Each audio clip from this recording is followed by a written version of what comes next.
All right, it's 11:45. Melanie and Robin.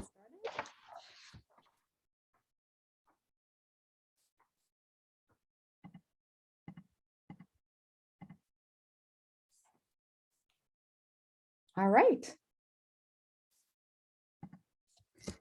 All right, well, again, good morning. Welcome to the second session of the Information Literacy Summit. I'm Fee Muller from DePaul University, and I'll be serving as co-moderator with my colleague, Julia Walreb. The title of the session is Bias, Perspective, and Fake News, Oh My, Opening Eyes and Minds in a First-Year College Writing Course.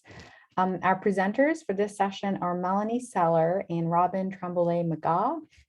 We will be recording this session and there'll be a Q&A at the end. So please hold on to your questions until then. I will now turn it over to you, Robin and Melanie. Thank you so much, Fee, for the introduction, and thank you everyone for joining our session today. We're really excited to be with you, joining here from California. Robin and I both work at Santa Clara University, which is a private Jesuit institution in Silicon Valley. And we have a student body of about 10,000 students. And I think it's worth noting for this session that prior to the last 2 years, our instructional delivery was mainly face-to-face with very, very light use of the MLS and LMS rather. And obviously that has changed quite a bit. Before we provide an overview of our session, we wanted to pause to acknowledge that Santa Clara University sits on the land of the Ohlone and Muwekma Ohlone people who trace their ancestry through the missions Dolores, Santa Clara, and San Jose. We remember their connection to this region and give thanks for the opportunity to live, work, learn, and pray on their traditional homeland. Let us take a moment of silence to pay respect to their elders and to all the Ohlone people, past and present. Thank you. So over the next 30-ish minutes, Robin and I are going to provide an overview, an introduction to our partnership, a little bit of history, how it has evolved, and we landed where we are to do this presentation today. We're going to share with you our instructional materials and activities, so you can see what we've been doing. And we're going to reflect on changes that we've made and what some of our next steps might be. And as you can see, we'll also be providing some brief opportunities. We wanted to provide some opportunities for you to reflect on news literacy and news media, maybe where you might want to take some action and to begin brainstorming around that. And we'll be doing that through the form of 2 Mentimeters and 1 Jamboard. I'll hand it over to Robin. Okay, thank you, Melanie, and thank you everyone for being here. So yeah, a little bit about our partnership. Melanie and I had been working together prior to this particular project that we are going to tell you about to do a number of other things with these critical thinking and writing classes, which at Santa Clara are we're on the quarter system, and these are classes that run for 2 quarters with part 1 and part 2. And you can see on the slide the learning objectives for this course. And the project that we worked on that we're going to tell you about today is in support of an essay that students do toward the end of CTW1. And it's an essay that asks them to analyze the rhetoric of bias and perspective in the news around an issue of their choice. And we'll tell you a little bit more about that in a bit.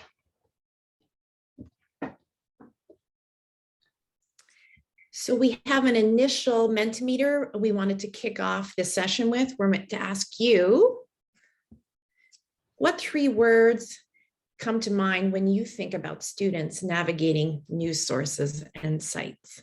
So I will put this URL in the chat for you. So 3 words. There you go. I think everyone can see that. And there's our cloud. What 3 words come to mind?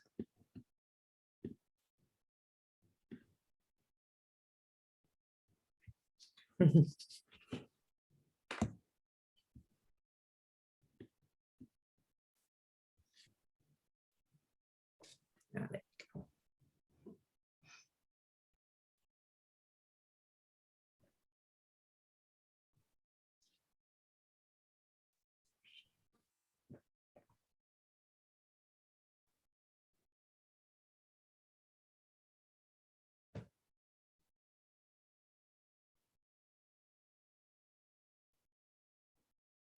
Love these word clouds. Yeah, it's fun.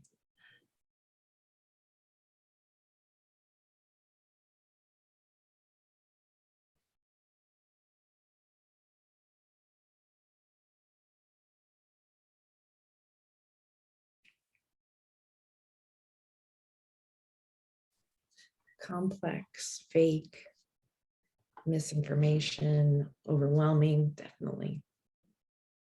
Confusion, Lots of confusion. clickbait. Mhm. Social media, see that social media rise up there, definitely.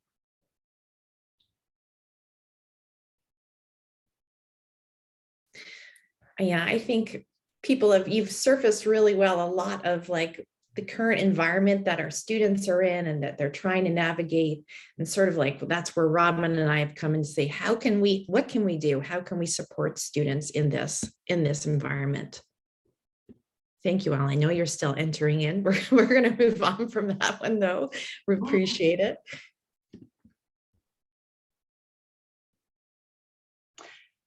So yeah, just a little history. Prior to this assignment, the assignment that students worked on at the end of the quarter in this course was looking at a print magazine and understanding and analyzing the rhetoric of that entire artifact. And it's interesting that that assignment has always been fun and provocative, but over the years, as students and people in general no longer subscribe to magazines and don't look at news and opinion pieces and articles in that kind of environment or ecosystem of a magazine, but rather dispersed in parts and databases, that assignment became maybe less appropriate or more challenging. And at the same time, of course, we are living in an environment where how people get their news has changed dramatically. The news itself has changed perilously, one might say, and access to it for students is often through, as many of you surfaced in that word cloud, social media. Really, quite frankly, during the Trump years, what happened with the news and fake news and the proliferation of misinformation really created an urgent situation, to my mind, to help students navigate and pay attention to the complexity of how they get news, how they assess it, and even to think about thinking about it critically, which I think was something that became woefully apparent that we needed to do, not only in college, but as adults in the world. So I pivoted to this assignment and worked with Melanie, asked Melanie for her support to provide library modules that would help students navigate this complex environment. And so that's how we established this particular endeavor. Right. And then so at the same time, Robin was rethinking the workshop she had been doing with the rhetorical analysis of the print periodicals. In the library, we have another CTW1 session. We have different kinds of CTW1 workshops we offer.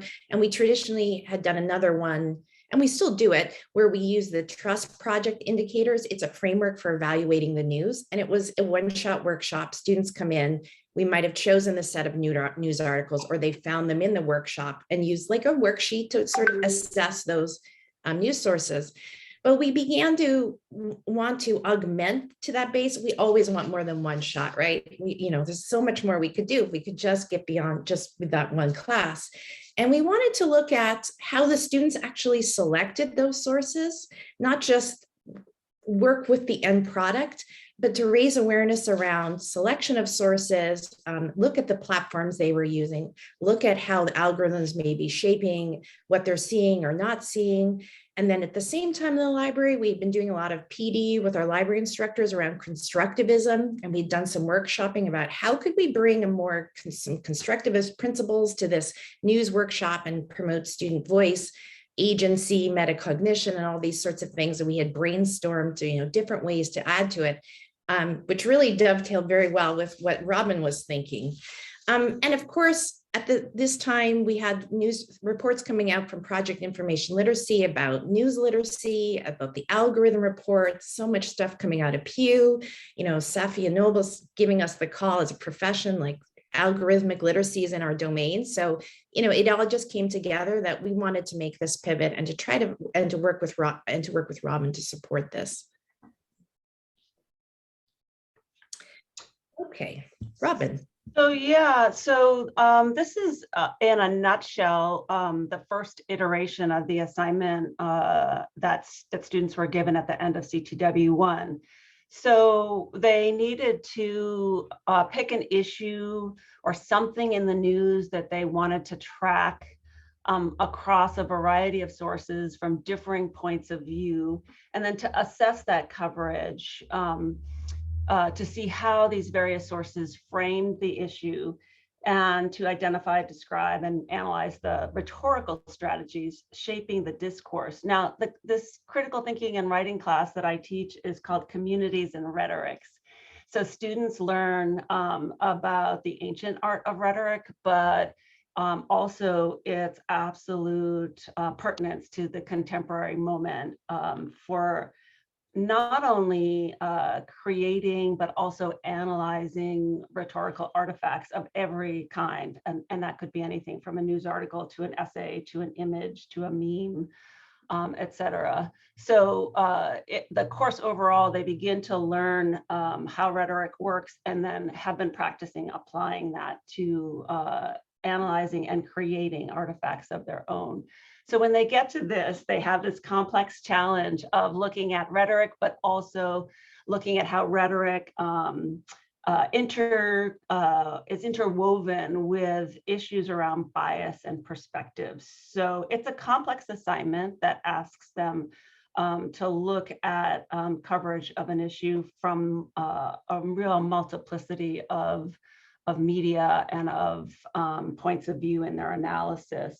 So as Melanie said, supported by 2 of the library modules throughout.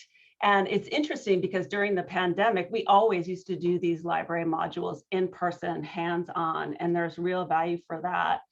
We also discovered some value that maybe we'll talk about later in terms of what happened during the pandemic, and we were doing things basically on Zoom in terms of workshops. Oh, and I will put in the chat a link to the assignment itself in its most recent iteration on a Google Doc, in case at some point you're interested in looking at that. Thanks, Robin. Okay, so what did the library support look like? As we mentioned, there's 2 modules within our learning management system we developed, and there was a synchronous session. This gives you a sense of the learning outcomes for those 2 different modules. One was focused on where do you get your news from? So just looking at, again, students, how they brought in and trying to augment those strategies that we're using. And the second one module is focused on really on the critical reading of those news sources once they had them. Okay, so rather than open up our LMS and take you on a tour through it, I made a video. That means I get to take a break from talking, but you still can hear me in my talking video. And I will show you, we're going to get in real nuts and bolts, how I constructed this. All right, let's play the video and audio. Courses and new sites to the cohort of, sorry, it started way, let's try that again. Of the essay. It takes the form of 2 asynchronous modules in the learning management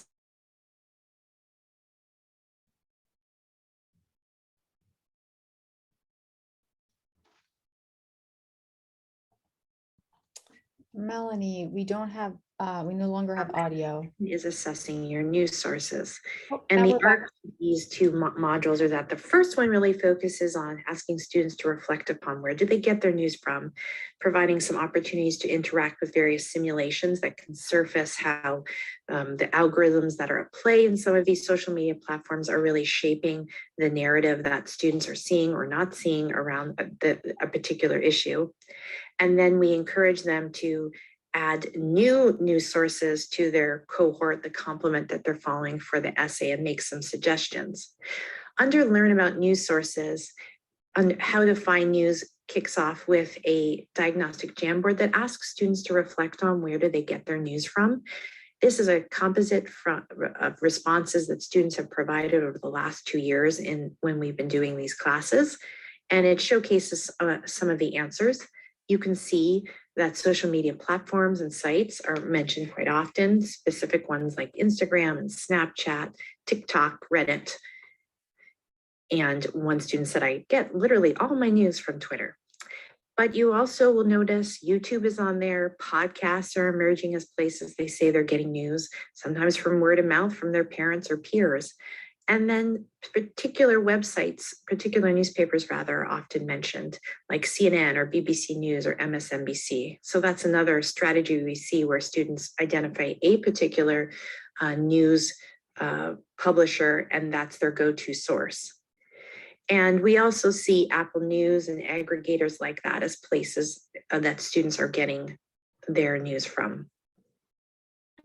After the students reflect on where they get their news sources on, then we invite them to explore these various simulations that are provided by external organizations. And even though the students widely know that theoretically, intellectually, that there are algorithms at play in their social media feeds, they don't often have time to sort of have the opportunity to explore what does that actually look like? How might the YouTube look different if you're a conservative versus liberal?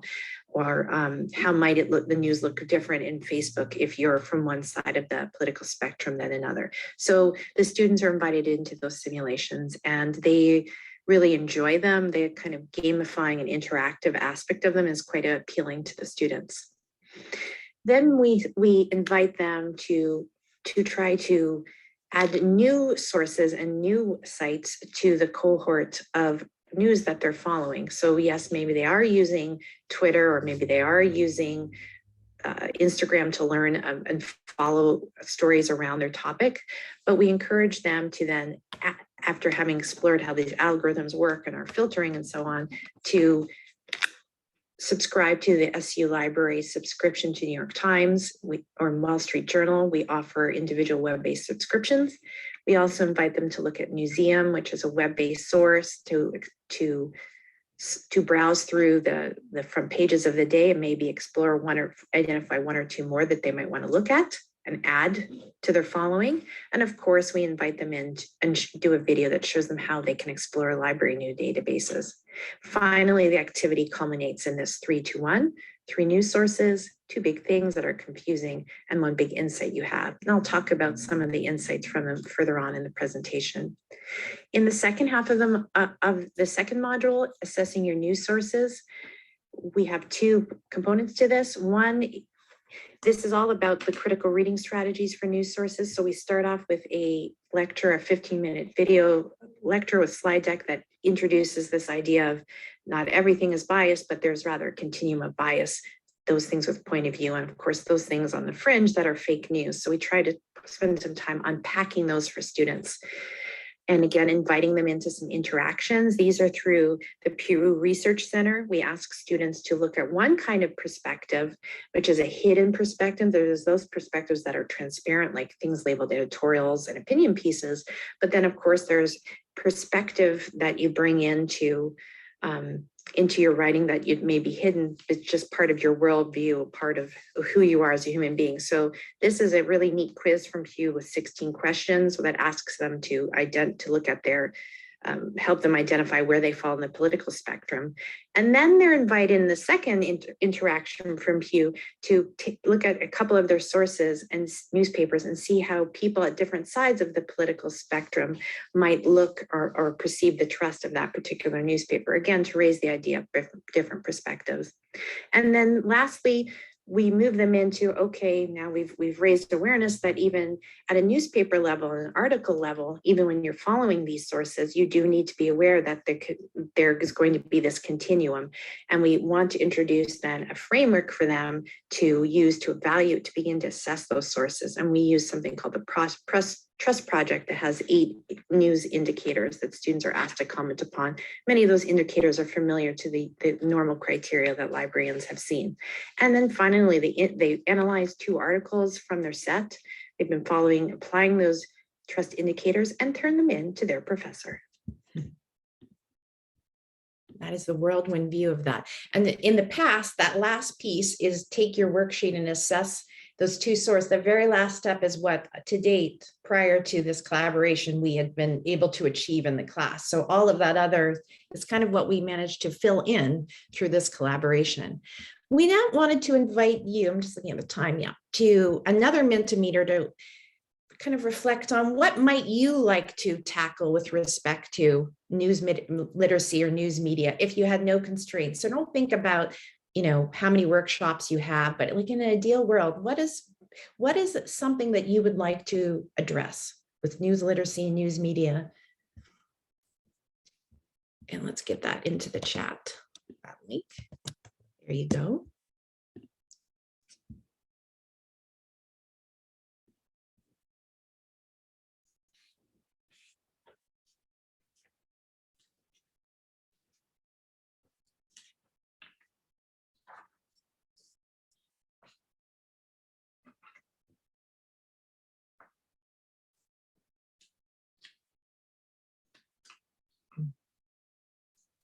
Searching.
Yeah, there's a lot to look at, isn't there?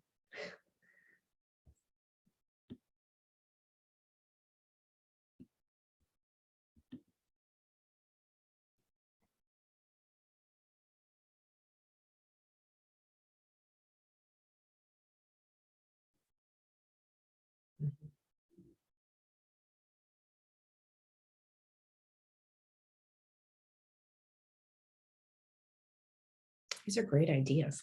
I mean, and when you look at it, I think, wow, we have a lot we can do, right? And whose purview is it to do this? Like, is this something that only communication and journalism students should benefit from? I'm assuming, those aren't my liaison areas, but I'm sure that this kind of work happens there. But doesn't it need to happen in other places as well? And who can take leadership for that?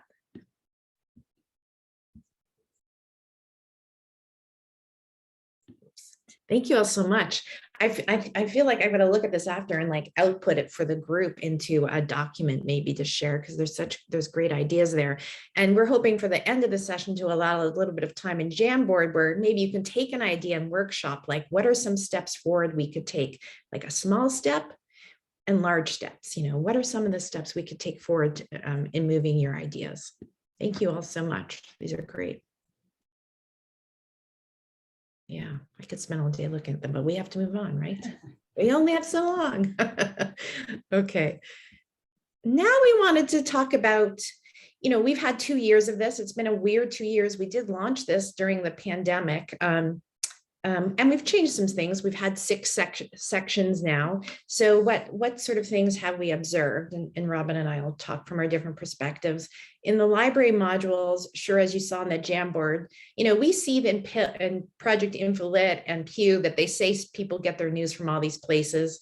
But it's always still powerful to see it sort of localized for your own students. You're like, oh yeah, that's really is true. Our students somehow are not like exceptional unicorns who do something different. No, they really get it from Twitter. They really, they're doing the same sort of thing. So yes, many pathways to news. So it's sort of validating that, oh yeah, there's some important work that we need to do, and we're on the right trajectory with this.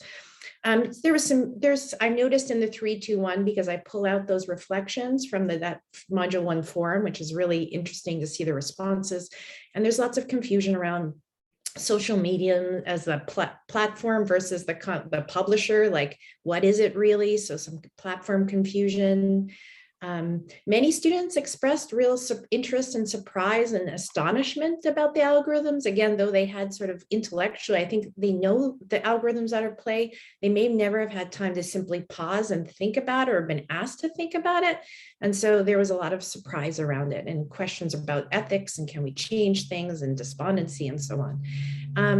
And of course, then students were asking the questions like, how do I find something that's good? That came out a lot. Well, now I can't seem to trust my social media. Like, how do I figure out what's good and what's not good? Robin? Mm-hmm. Yeah, I think, well, what's interesting in the Mentimeter that we just saw, I noticed that someone said that how to get students to understand that there are no unbiased sources.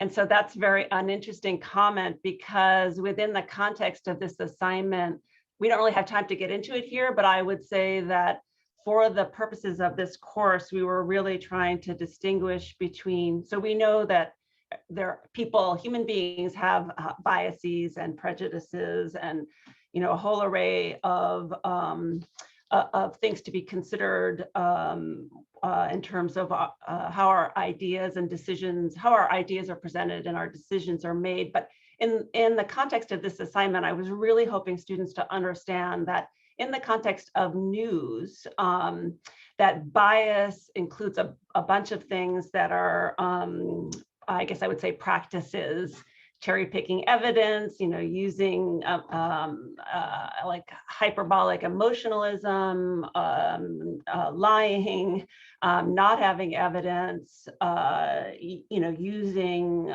disreputable sources, etc., as distinct from perspective, which might include an ideological position, but a perspective can aim to be unbiased, if that makes sense. It can aim to use data that comes from sound sources. It can aim to be transparent about its sources, to use well-reasoned logic, etc. So I spent some time talking about this because this is precisely the struggle that students have, is how do I distinguish between bias and perspective in this kind of context? Because out in the world, the two words bias and perspective are often confused out in sort of just daily life outside of this course. So I think that this is a larger project. It needs more time to help students sort that out. They begin to believe, I've seen, I think Melanie and I have both seen this when we did an exercise with students, that asserting any kind of opinion then becomes problematic for them in the news, which is, that's another whole thing we want them to be thinking about, and not necessarily to believe that an opinion is something one can't assert. So we also think that we need to consider cultural context. So students, we have international students, and not all news practices are the same, obviously, across the globe, and those are things to be considering. in addition to cultural context in general. So yeah. And so we did do a first round of revisions, and this is still ongoing, of course. And so we decided realized we needed to put more emphasis on distinguishing a point of view or perspective versus bias. So we built that into the second module and into the lecture materials and slide decks. And we stopped using all sides. We had been using all sides originally, but all sides became problematic for us because all sides labels everything as having a bias. And that's exactly what we're trying to get away from and develop more nuance. But the Pew Research Center materials seem to be much better at that for our purposes, like that. The second interactivity we invite the students into, where they pick, say, maybe they follow Breitbart, maybe they follow MSNBC, to perceive the trustworthiness of that source from different perspectives, we thought was more in line with what we were trying to achieve.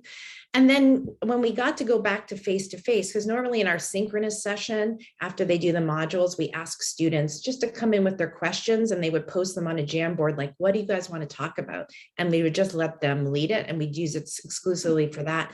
And now, starting in winter session, we introduce sets of articles because we're still trying to help them like tease apart and just really work with bias versus perspective.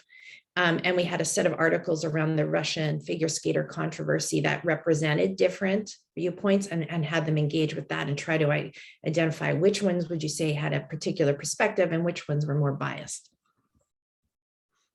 Robin? I guess just quickly, I would say, yeah, I think we also realized that we need to have more of a discussion about news that aims to be objective, so that students don't just assume that there's bias and perspective and everything is going to fall into those two categories. Similarly, I think students still sometimes make the leap that, oh, because something might be true about Fox News generally or about the New York Times generally, that everything that appears in those contexts will be either biased or unbiased or have a perspective or not.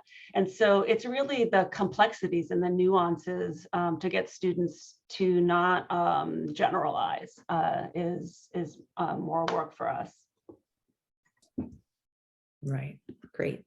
So where are we going next? Well, Robin mentioned we want to be mindful of varying experiences. I think for me, for the library modules, when I think of the first module where we talk about algorithms, I'd like to update that to just reflect the fact that people are coming into it with different experiences of algorithms. You know, our white Caucasian students have a very different experience of it. And maybe they were the ones, for example, who were more astonished. Whereas we know maybe our BIPOC students have a very different experience of it. And so I really want to maybe update that to accommodate that so working on the inclusivity of materials is important. Robin mentioned the discussions and definitions of objective news. We want to work on that. We want to confuse our students even more. We're unsettling them. So this is great. Continue to refine our scaffolding and connections. I think the pieces for the library modules are good, the general categories, but just building some of the connections stronger between bias and perspective, and then the application of the trust indicators, for example. And then I just realizing how much the students really enjoy the interactive components, just to increase more of them and eliminate some of the recorded videos. Although it is worth saying, though, Melanie, we were talking about how actually the videos have been useful tools for students because, you know, they often have to hear and engage in activities more than once. So for those of them who continue to confuse bias and perspective, I could have them look at Melanie's video again, and we could look at it together and be reminded again. So that kind of iterative processing. Well, they say it takes at least 3 iterations of your instructional materials to get where you want them to be. But I think in this landscape, it changes constantly. Like, oh, Elon Musk bought Twitter. Okay. So anyway, I don't think it's ever going to end, and that's fine. That's fine. We have 10 minutes left in the session, Fee. How many, would 5 minutes be enough for questions? Should we try and do our Jamboard? Sure, yeah, that sounds great. Well, we wanted to do a final activity with you. Now, we had these ideas you shared in the Mentimeter about what would you like to address. So what strategies could we take? What steps rather could you take to begin to move that forward? You may be thinking, well, I can't do what Melanie did with Robin, but could you, when you're talking about introducing library news databases, what if you just dropped a prompt that said, oh, how many of you use Google News or Twitter? Do you know how your results get served up? What if it were as small as just start with a little prompt you put in when you're demonstrating and talking about library databases? Or maybe it's just a single module where you're like, say to the professor, well, what if could you ask students to work through this asynchronously that just talks about algorithms, even if they're not doing the whole bias and perspective essay, like small things we could do at different scales, just share with one another. Or even things that you're already doing. Well, that would be great too. I've just got some ideas from some of the other sessions. I thought, oh, I'm going to do that. Yeah. And Melanie, I'm getting some questions about whether you'd also be willing to share the results of this Jamboard with us as well. Oh, absolutely. Yeah. Thanks. Yeah. I had some background music I was going to put on to put everyone in the brainstorming mood, but maybe it's not needed. I always find the music when you're Jamboarding just kind of helps the flow.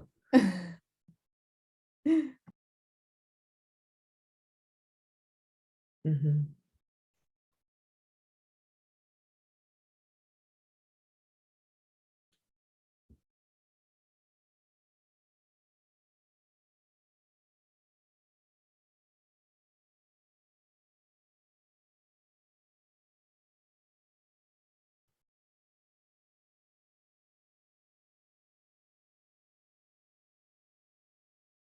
I guess I would say, while people are doing this, that just to share that, when students get to choose an issue that matters to them, to track, that the kind of enthusiasm and illumination that they can experience as a result of doing this kind of work is really powerful.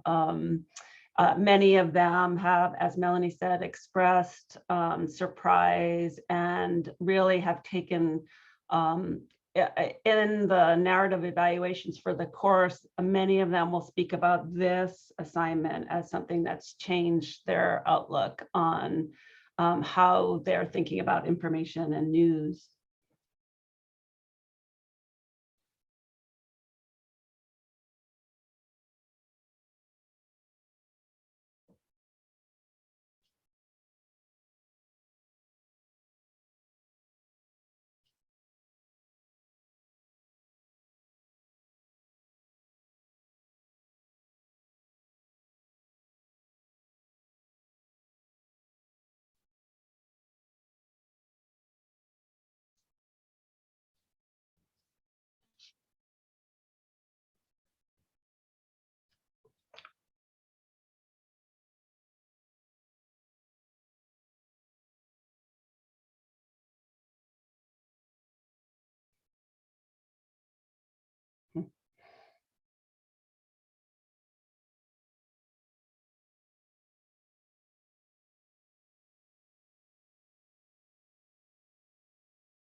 I can keep this Jamboard just open and maybe start the Q&A. If you want to keep posting as ideas come to you, please do. Yeah.